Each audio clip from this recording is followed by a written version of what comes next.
Hello everybody and welcome back to the labs. I am Towsty and thank you for joining me here on another episode of Infinity Labs Season 2, hanging out on our Resident Raz-ish server.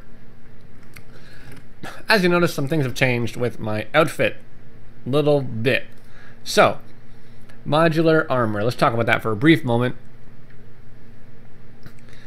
You guys, I'm not sure how much of this you've seen, but every time I seem to get attacked, the modular armor is finicky. Like it works, but it's not great. And for the kind of thing that I'm looking for, it just wasn't doing it for me. So I thought, let's start looking for different armor elsewhere. And I made this Terra Steel armor and enchanted it to all enchantments. Not all enchantments, but a lot of enchantments. So we get health regen, even if our hunger isn't topped off. And I'll talk about that in a second, just for having the set of this, I guess. Plus 20% less cost on mana tools. Now,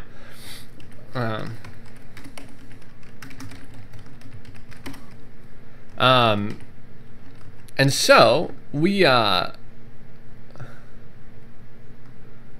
feel like I'm missing something here. Anyways, so I enchanted it out the wazoo, which meant I had to beef up our XP farm for sure. But we got 135 levels sitting there right now. And I did this, I did some stuff on the stream last night that also came into play with me upgrading and changing out my armor. So I was really worried about dying with the thing that I did in the stream the other night, where I took out some Gaia bosses from Botania. So I said we were gonna hold off on a bunch of the magic stuff, but I just want to explain to you what I did, and then I've got my project for today figured out. So I haven't updated or upgraded the werewolf anymore, but I'm gonna be clearing this out eventually. I just wanted to talk a little bit about this here. So this is a pretty basic setup to fight the Gaia boss. Basically, you set up an activated beacon. So I used Mana Steel, because why not, to activate this level 1, tier 1 beacon, whatever. And seeing as this beacon is on this level, these pylons have to be one above it. So however you want to set this up, just make sure that your Gaia pylons are one above your beacon. And then you'll right click it with, or shift right click it with a piece of Terra Steel to get your first Gaia boss. Pretty easy to handle, pretty easy to take out, pretty cool. Actually, you know, let me just check something here. Ah, magnet.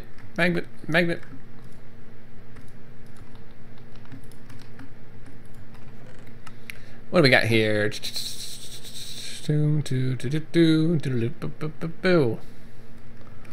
just do this real quick to kind of show how this works.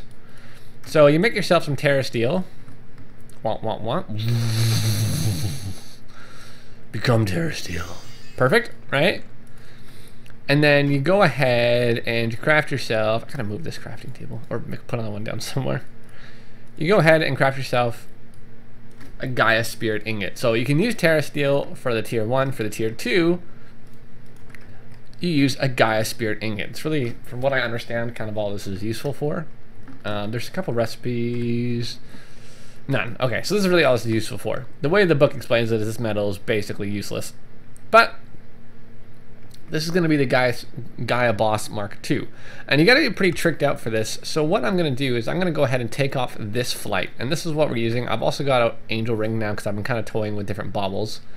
And I'm going to go and grab, let's get rid of Chisel for the moment. Not that, oops. Our storage thingamaboober here. Chisel, wrong spot. Hammer, you can stand there. Chisel, Builder's Wand, I put you guys back for now.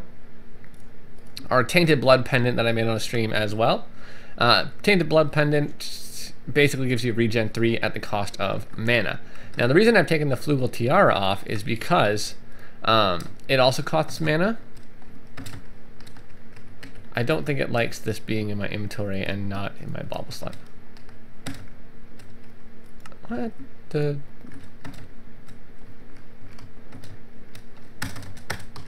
Weird. The angel rings are not working. Well, that's a problem because I need this to be in here. It's alright, I'll just try my best not to fall off. This is kind of terrifying. So, anyways, I like to have this regen 3. I also went ahead and crafted a bunch of heart canisters because these guys drop what are they called? Yellow heart canisters. as do the withers that I fought. Alright, let's go to town. This guy's pretty shifty, but he's really, you know, he's not got that much health for our super sword. But between my wild health and, where is he? Our regen, he really doesn't touch us. Like, alright, so he's gonna go up there for a while. This is when I run back here a little bit. Now, you cannot really fly with this at all. He will just attack you. Or sorry, you will just take damage if you fly. Whew. So we're gonna try and stay in the middle just in case we get knocked off with any big knockback.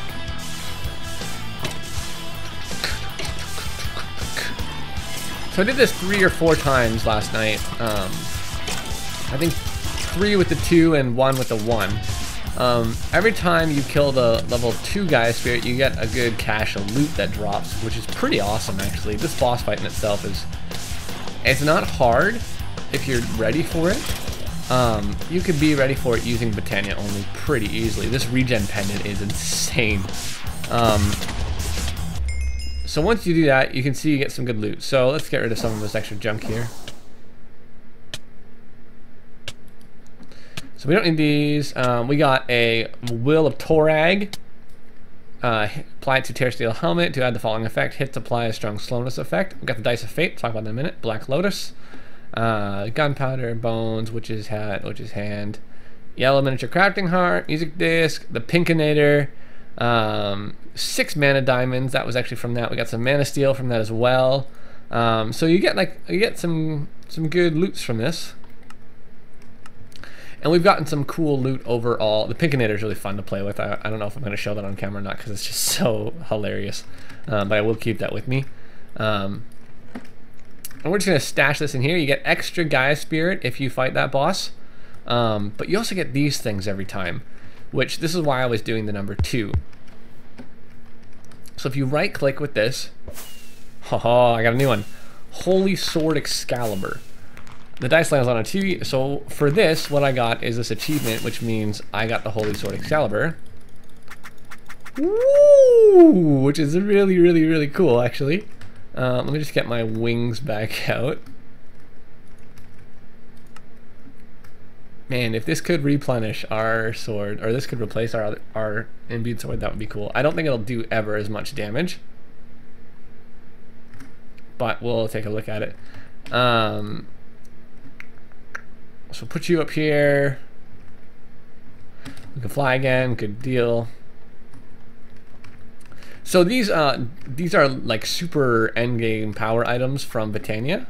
All right, Soulbound, Sharpness. Let's go looting.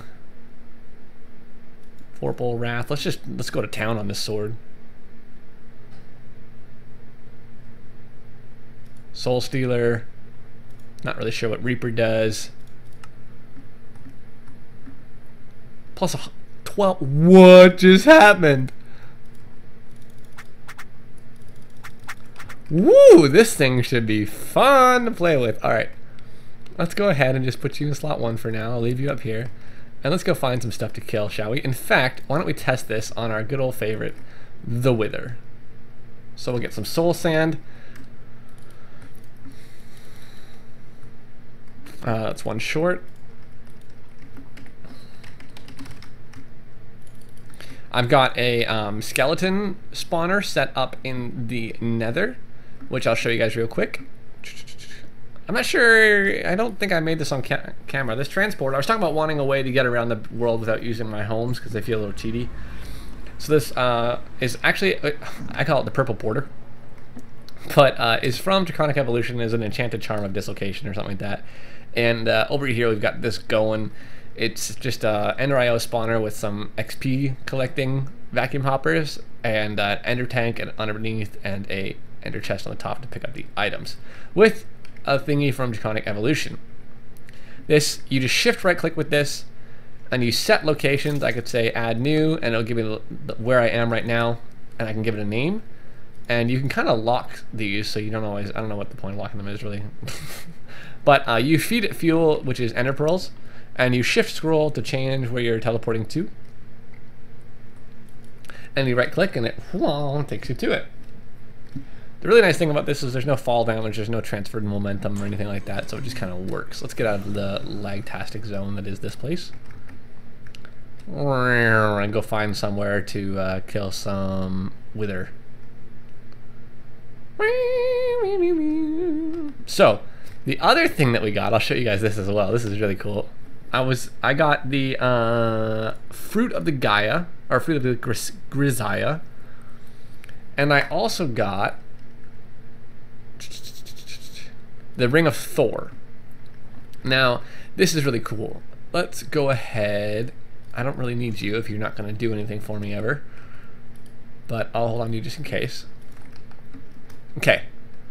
So, say we want to come over here and find a place to fight the wither. I'm going to need some torches or something. Torches.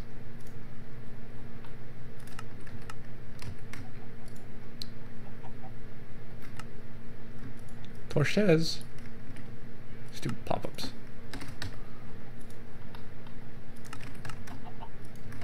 Alright. So say we want to come over here and fight the wither. This is a horrible spot because it's covered in water.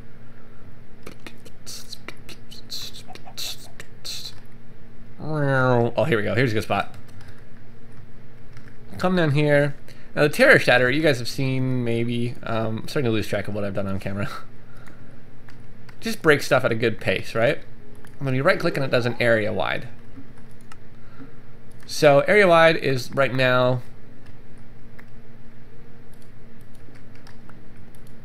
a 1, 2, 3, 4, 5. I'll be doing some upgrades on it so it gets a bit bigger. 5 by 5, right? Go ahead and give the Ring of Thor. Boom! It does that. It adds, it makes it a 7 by 7 by 5. So whatever your actual depth is, I think, times, not times, whatever your depth is, or your normal dimensions, it becomes your depth, and then adds 1 to every other direction. If that makes sense at all. But let's just make us a wither and see how good this guy goes. Oof. That does not go there at all. Alright, sorry about that. Let's see if this fixed it. Or let's see if this is good. This is gonna be fun.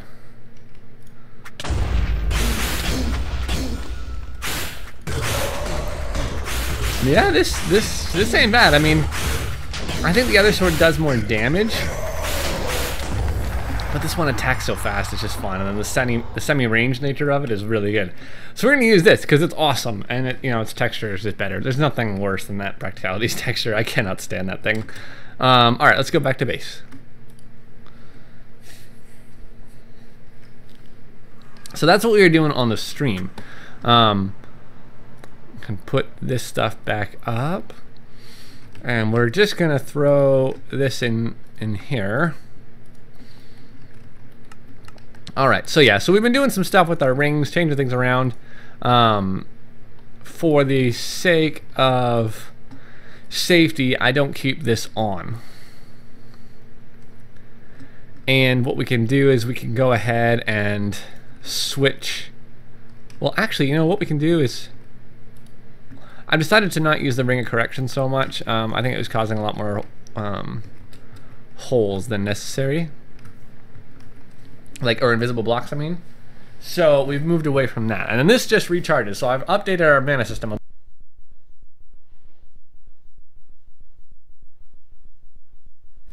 Sorry, I had to sneeze. So I've updated our mana system, basically just doubled it on the other side, added that to it. Then added Elven Mana Spreaders into the pools. The pools are all recessive sparks, and that will filter to here and to here naturally. And then this one here is a dispersive spark, which these will all fill to this one as well when it takes mana. So it will fill up my mana ring, as you can see here, boop, when I'm around. I have a backup mana ring, which is full.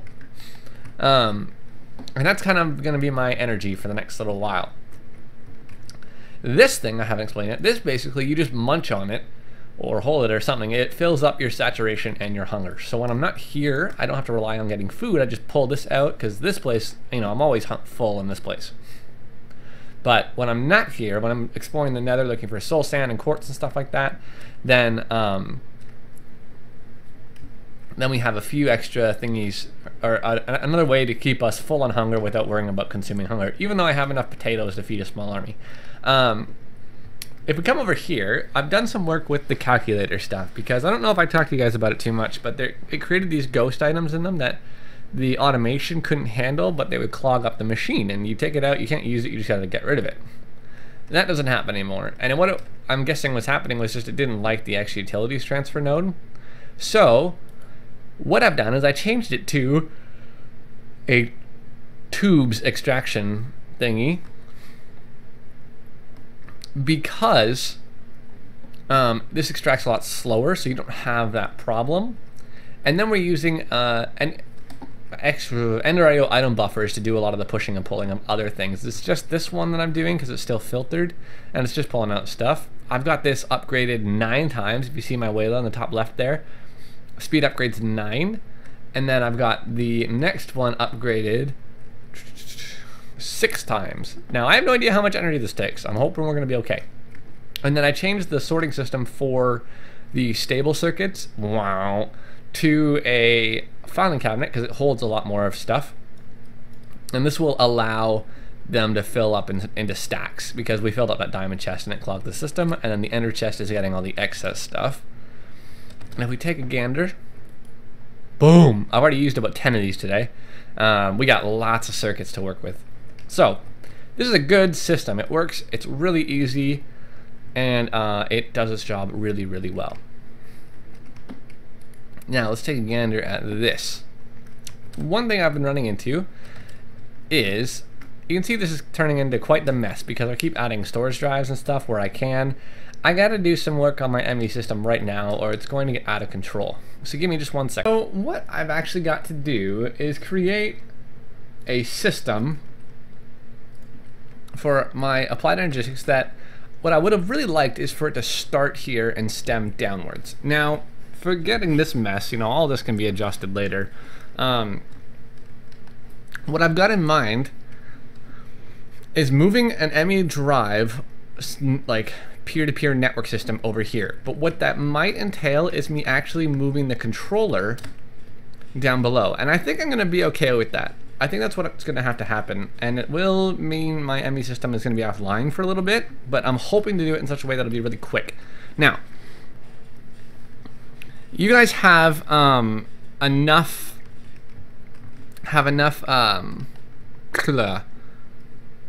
you've seen me do ME a lot, and I don't mind doing it on screen on and off, but I'm going to try and get a lot of this done off camera. But this is my tech plan, and then what I'd like to do is double check some energy generation stuff using calculator. We're going to get into a bit more calculator that branches off over this way. Once I have my applied energistics drive system set up, so I'm not constantly using channels for ME drives, I'm going to set up a small auto crafting system for bigger, better drives and start to work that out. So I don't want to worry about space anymore, pretty much. We just had a server update like an hour ago, if that, and we added molasses doors. Now molasses doors, if you play Resident Rise, you know is actually in the Resident Rise pack.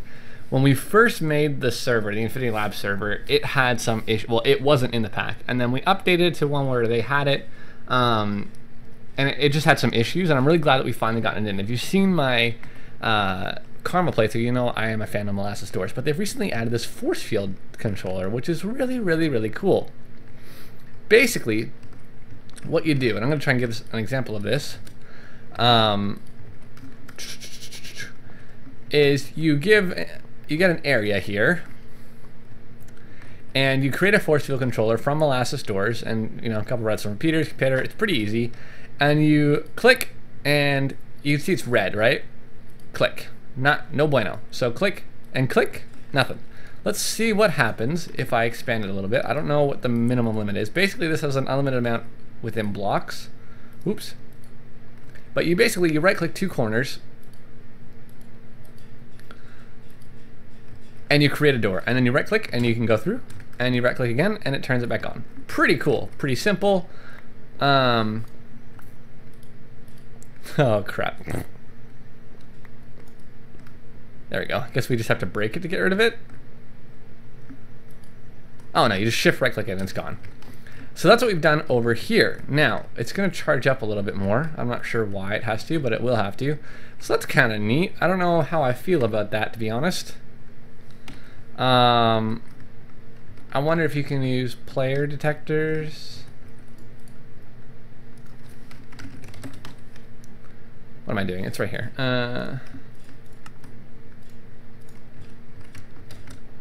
Whoopsies.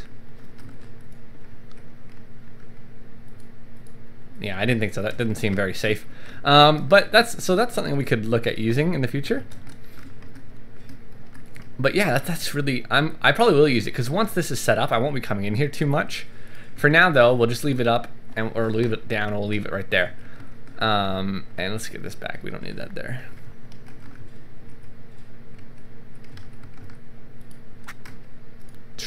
Okay. So, I got a bit of work to do removing some ME stuff. I just made a whole bunch of pure quartz, which I've actually already moved over half of. And I'm starting to make up a whole bunch of processors. Once this is done, I'll probably work on getting our automated circuit system over here as well. If not, possibly expanding that system. I'll probably just end up doubling the program on a second factory and have a rationing pipe kind of, or a round robin pipe sort of deal with that leg. But anyways, let me get to work making our ME system become a thing. All right, we're back. We've done a lot of work. And check this thing out. We got our Terra Shatter up to rank S, and it's been on S sitting on this puddle for a long time. Now, I've done a whole bunch of stuff since our break, and we're going to show some of that off right now. We're going to start right here. So this is the area that I've turned into our ME storage and ME controlling area. Now, we're not using a whole lot of this controller right now. I may change this design later, but for now, I like it. And what we got going on is just dense cables that go into P2Ps that are hooked up to a cable for their own signal, and then the P2Ps we can sort of disperse amongst the base as needed. And we should be able to do that elsewhere as well, on different parts of this controller, no problem. Because it's only 2 blocks, right? So we can do it up here as well, and even put these across if we want to and do more. But that's handling us for now. Come up here to this cool area, and we've done some expansion with our storage. Look at this. So over here we've got, P2Ps on dense cables that are coming obviously from down there. These are each on their own dense set. And most of them are empty right now. We just kind of moved over all of our drives, and I've added a couple of more sets of storage because we're all full up, as you can see. Now, these walls, these are really cool. I said we had added molasses doors, and we've been kind of messing around with them, so I've turned them all into force fields because why not? Each one of these I used a different controller for, and I think you have to do it like that, but each one can be disabled using any controller, I think. Now, that leads me to believe that as long as you have one of these, other people's force fields may be very, very vulnerable. So that might not be the greatest system in the world, but it's alright. It's mostly for the appeal and the aesthetic and the way that it came down. So I've got expandable storage now. I can start adding more drives and dense cables as necessary. I was stalled on the dense cable production because I didn't have any cotton. And cotton is, I started a tree farm over here. Let's just, I don't want to spoil anything yet, so we took down our hawthorn tree farm. I went ahead and added an Enderio tree farm, which works pretty well. It's been a few days, and it's gotten quite a bit of wool, which quite a bit of string, which may seem like a lot, but when 4 of them equals 1 wool, it's not huge, and it did take about 2.5 days to do that. And that was, I had to add these lily pads of fertility over here just in case. Now, we're never going to need food again, so I took some of the lily pads of fertility off of our wheat farm and our potato farm. And so that's what this is. But this wasn't going fast enough for me, so I made this. This thing is amazing. Whoopsies. You can see it's off center because at one point I thought I could make it 3 wide. It has to be this 2 wide. This is a greenhouse. So remember a little while back I made that flawless greenhouse? What this is the actual flawless greenhouse. So here's the flawless greenhouse right here. Right click on it, we see flax seeds, CO2, oxygen, blah, blah, blah. That's all well and good. We got our carbon dioxide generator in here, burning, burning, burning. Got a hopper barrel right next to it, burning, burning, burning. And I'm hoping this hopper barrel doesn't actually upset the multi-block structure, because this seems to need to be here. And it is feeding into it. I'm wondering.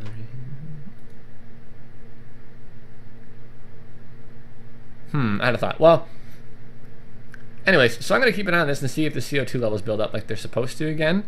In fact, let's just check something right now. Let's get our dolly back out.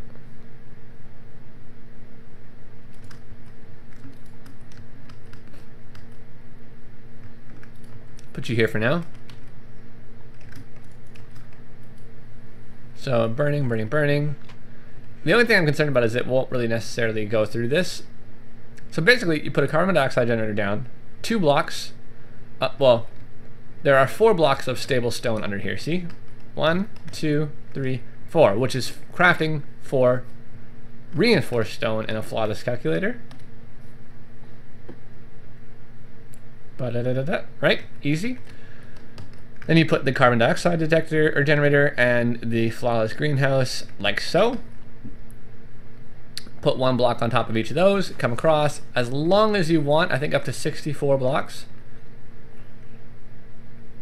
Yeah, up to 64 blocks. And then you add the same sort of shape, but an all flawless stone. You could add, if you wanted to, a flawless greenhouse and a carbon dioxide generator right here as well, if you wanted to sort of double this up for craziness. But when this thing runs at full tick, right? So this 33 stacks or so that we had, there's 15 there now, so it's 950, so about 2,000 pieces of string. Took about 3 days, right? 2.5 days. With artificial acceleration. This farm produced 20,000 string in 1 night. This 23,000 is probably since I checked it last, but 20,000, I set it up last night, this morning I checked it, 20,000 string. It's insanely fast. Now, you can't really tell what's going on here because of the way it handles the flax, and I think it's a little stuck because it's full on oxygen and there is no CO2 in here right now, and I don't know why that's happening per se. But the idea is you give it fuel. It might just be the certain kind of fuel that you need. You might have to have the controlled fuel, or at least the calculator, different kinds of coal and stuff like that, but it's a little broken for us right now. But when this has carbon dioxide in it, it soars. So I've easily got enough wool to outfit the rest of my dense cabling I'll ever need. And then this is flawless glass here. It's kind of annoying to make and to break if you do it wrong like I did. I set it up 3 wide and then put that whole wall up and then had to break them all. That was fun. These are just picking up the drops because though it is planting the seeds properly, it's probably just calling the eye plantable. It's not harvesting them quite right, like at all, as you can see. So we've got transfer nodes picking up in an area and transferring into an ender chest, which is working fine for us. You wouldn't really need those if you were using a normal plant. But when these things are running at full tick, they're so fast. Like, insanely fast. But anywho, so let's go show you what else I got going on. This is the other thing that I worked on.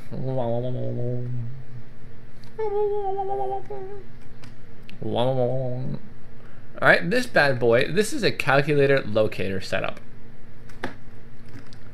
Now, the calculator locator I talked about getting into a little bit a while back. I was doing something with Taco, Mono said he set one up, I went to go check it out, and realized that it's really not that difficult to do, and kind of what it's for is a lot more amazing than I really ever get credit for. So, typically when you set up something like a big reactor, you get 10 to 20,000 RF per tick, When you feed it fuel, it's a lot of work to get it set up. And then you can do the turbine to make it go like crazy, right? So, and I'm really bad with the turbines. You guys have seen my reactors, they're simplistic, and I don't usually do a whole lot with them. One of these setups, this 3x3 right here, or 5x5 I guess. Yeah, 5x5. Creates 10,000 RF per tick in itself with no added fuel. So, here's what we've done. I spent a lot of time working on these and getting the resources because a good half of this you have to do manually. Calculator plugs. You're going to need 8 of them per locator array. Right? Calculator plug. Interesting guy. 3 redstone ingots, right? Which I made in an algorithm separator and I created the automation of that. So I put an interface on that and got AE to automate the creation of that. Not a big deal for this. The advanced assemblies, I also automated the crafting recipe for, right? 4 calculator assemblies, which are just buttons and stone buttons and wood buttons. And got that all automated up. Stable stone I had to make myself. Pretty easy though. Cobblestone and wood, and then stable stone again. And then the energy modules I had to make myself as well, but you have to be careful because the crafting recipe only really worked. Well, not work. I made sure that I had 0 energy in the crafting recipe. That was really important to me, and so I had to disable my wireless charger. And those items don't stack. So, that's how you make the plug. Excuse me, sorry. Then the actual locator requires a bit more work. It requires another plug, a beacon, so I had to go kill a couple more withers because we only had a few wither stars left. Nether stars, atomic assembly, which is another beast, and stable stones again. Atomic assembly, I automated the creation of advanced assembly. Remember, I automated the creation of the atomic modules, but I had to create by, oh no, and then these I could have created as well. The only thing is I had to do a bit of work with like the, where'd they go? Yeah, a bit of work with manual to put these kinds of things in and to craft up and cook the reinforced or the enriched gold, sorry. So that was a little bit tricky, not tricky, just a little tedious, but I got it done. Created lots and lots and lots and lots and lots of stuff. And then once you've got that, you make the locator. Now, this recipe is actually this. It's bugged though, it doesn't work. At first I thought you had to have 0 energy in them. Didn't seem to make a difference. Don't know what's going on with that. Basically, you take it, you right click it, you become the owner, and then it's yours.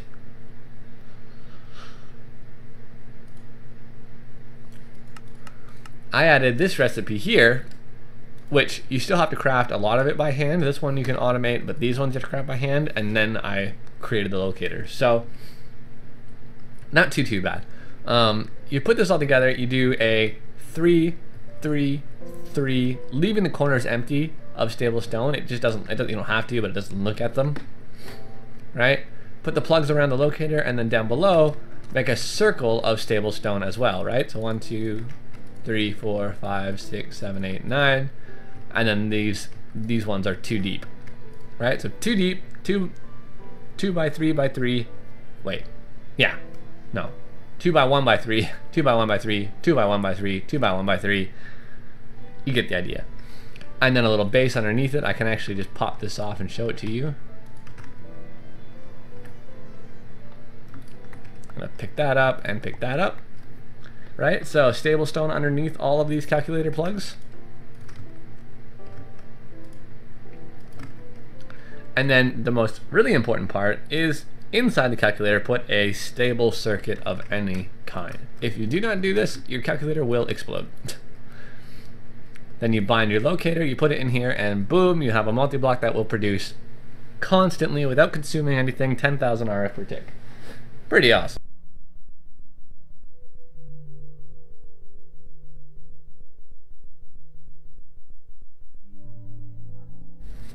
So, we made 5, because why not? And then I realized while I was making 5, oh look, these can actually share walls, it looks like. Right? Maybe, maybe not. I don't know. I haven't really figured that out yet, but it looks like they might be able to. So what I'm going to do is I'm going to try and move this one back to here. So all you would really see is these empty corners, and then create a 3x3x3 of these, and that'll give us 90,000 RF per tick. At the time when I made them, there seemed to have been a bit of a bug. And then we've restarted the server a couple times, and maybe that's gone away. We don't really know what was going on with that, but these will transfer 64,000 RF per tick, right? So they create 10,000, but they have a capacitor that will output 64,000. That's all well and good.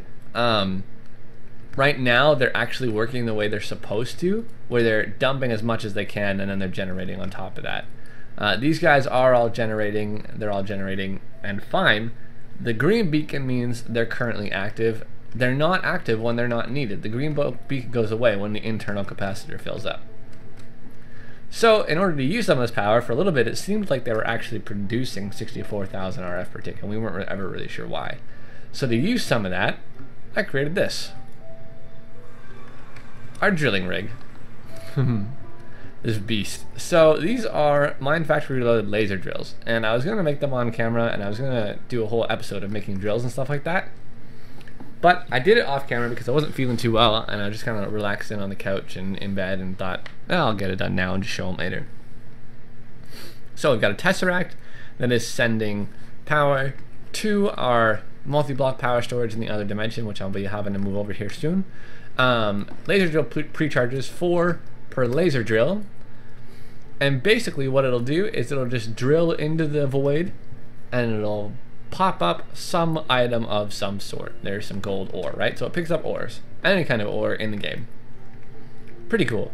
Now the way this is set up is, at one point I had all these running, like for almost a whole day I had all these running, no problem, and then we restarted the server, and I came back and I realized, okay, the energy is actually dropping, so I did have to turn them off. That's why these covers are here. These covers are separating the connection of these pipes, which is their power transfer. These pre-chargers need power, and the drills need somewhere to dump an item. Well, something on top. So they're set up the only way they can be set up, and basically I have power coming from over here, alright, going through this, and when these covers aren't here, these cables connect. So it's transferring power to all of the pre-chargers, and then the items are set to only go certain directions through the system. So it doesn't have to scan that far that way. It makes these non-upgraded transfer nodes a little bit quicker when you're telling it, limiting where it needs to scan. Then break, break, break, break, break, and you will have all of these fully powered and operational. Nonetheless, they do shine like they are working, and it seems, if I remember correctly, they work faster or more efficiently or something like that when they're higher up. So that's why we're at Y level 224 there. So that is the progress I made. The other thing that I did is I did a little bit of modifying over here. Basically, I have the same system set up for the calculator creation of circuits and stuff like that. It's going real well. The only thing is, every once in a while there's a surplus in here, or there's stable circuits that don't get put in. If this happens to grab a non-stable circuit, it will first try and put it in here again, as does the item buffer, and then it comes out and it searches, and to be quite frank, I don't know why this is here. That's weird. Yeah, and then it comes into the interface where we have our little baby AE system handling the rest of the stables. So if we look in here, there should only be stables. Yep. And we're doing really good for the production of those as well. And then I also painted these item buffers all around. I also added some item buffers up here so that you can do little queues of things for the factories. That's pretty cool. And that's about it for now. I've been able to do a little bit of work just with some leveling up my Terra Shatter and some little Botania stuff here and there, but for now, that's really all I've accomplished. Which, I mean, it's been a lot. It's been a lot of work. It's been a lot of fun, and I'm glad that I was able to get some of this work that I was dreading done. I do need to start making a few more of these, and so I think I'm going to get on that. Once that's done, I'm going to have to double check on our ore processing system, I think. It's a little derpy right now. It works perfectly, but if you look at this, the system of the sorting tubes pulling out items is slow. And so we're going to have to address that. But for now, it works fine. I'm also thinking about trying to get up to 4 times ore processing, which means I'm gonna have to move some of that over here and probably make a little bobble over here for that. That may be next episode. I may be doing some of that off camera. The other project I have is to increase our energy storage capacity, and furthermore bring a mechanism reactor online, which is far going to dwarf this system. And then I'll also try and bring the to-do list over here, because that seems like a good idea as well. So I hope you guys enjoyed this episode, checking out the calculator and checking out, what's it called? My AE setup, I guess. Until next time, though, I've been Towsty.